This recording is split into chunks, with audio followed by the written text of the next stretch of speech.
Hey lovely, it's Lata Hamilton, change leadership and confidence expert, and I wanted to share my lucrative new plan for you to negotiate a better salary during job offers.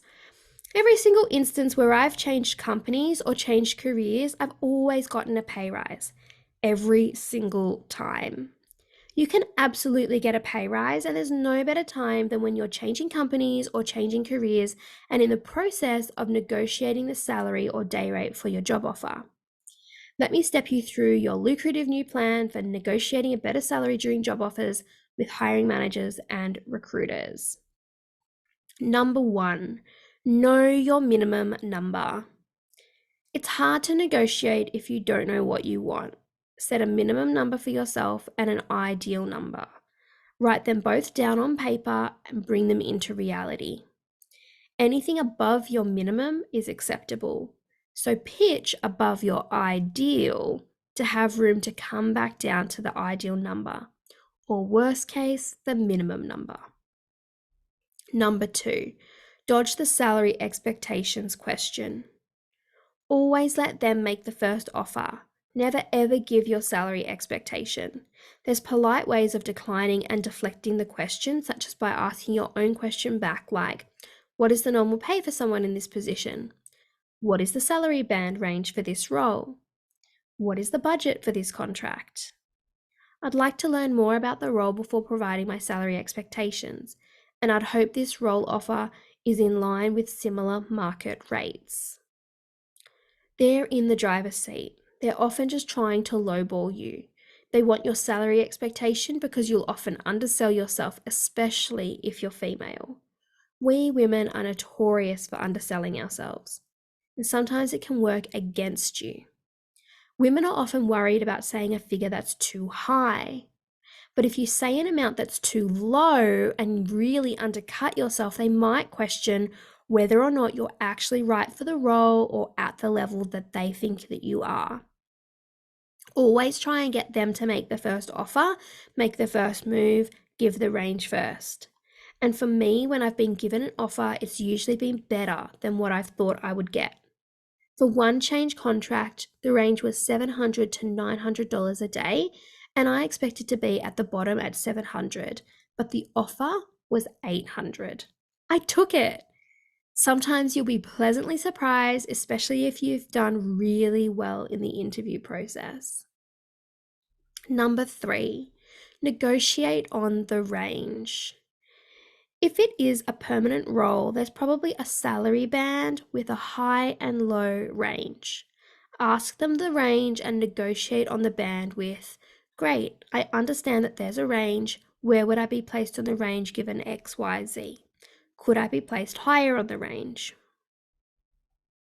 Number four, understand the inclusions.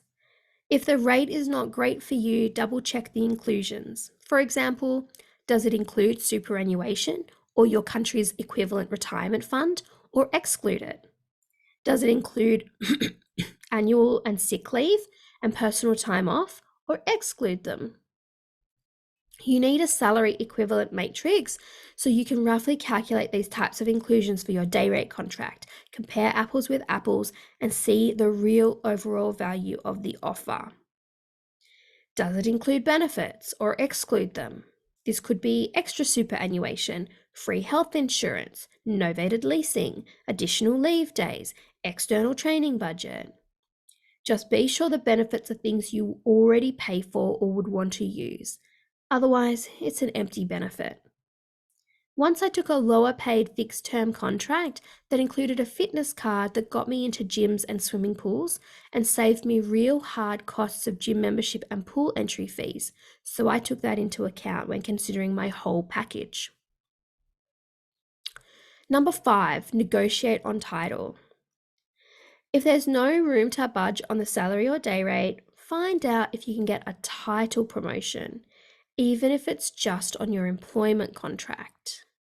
Most people don't realize that what your employment contract says, what your internal profile on the global address list, or also known as the GAL, what your internal profile on the global address list or the Human Resources Information System, also known as the HRIS, what they say there and what you have on the bottom of your email signature aren't always the same thing.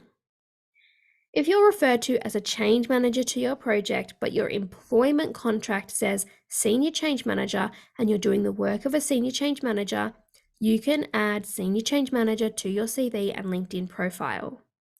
This means when you go for your next role or contract, you can pitch yourself at a higher rate and potentially even the next level up. It's playing the long game and taking a lower pay for a higher return later, as long as you get the title promotion, of course. Number 6, negotiate flexibility.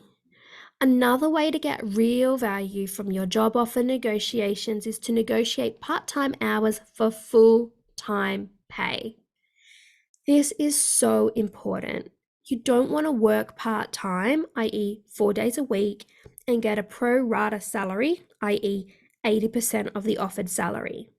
You'll likely do 5 days or more worth of work, but be paid for only 4.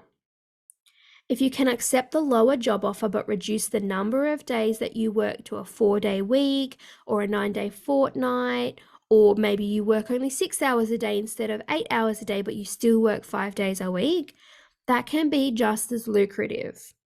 For example, once when I was moving from day rate to fixed term contract, the new salary offer was way below what I was already earning.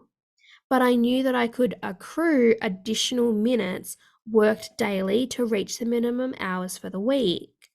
So I worked an extra hour or so 4 days of the week, which gave me a paid day off each week, and I used that to work in my coaching business. I obviously notified my employer of secondary employment. Alternatively, look into day rate contracting, because if you need to work your usual day off for a workshop, training, launch, or other critical project event, you simply charge for the extra day or extra hours and get paid for anything extra that you work.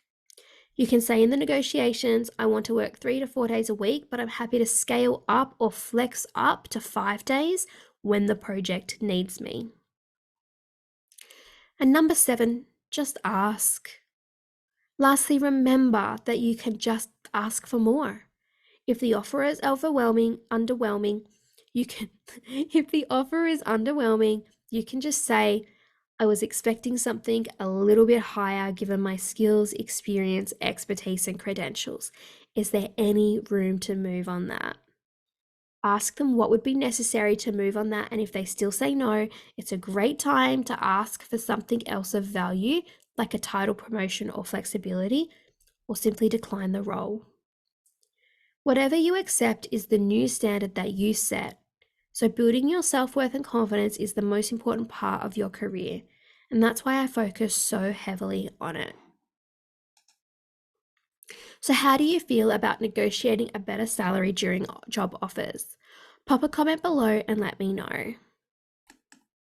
And if you're feeling underpaid and overlooked, grab my free Underpaid and Overlooked Coaching Action Guide at latahamilton.com/worthit. See the link in the description below. And when you're ready to make the career change to change management, come join me on my Leading Successful Change program. Subscribe to my channel and like this video, and I'll see you on the next one.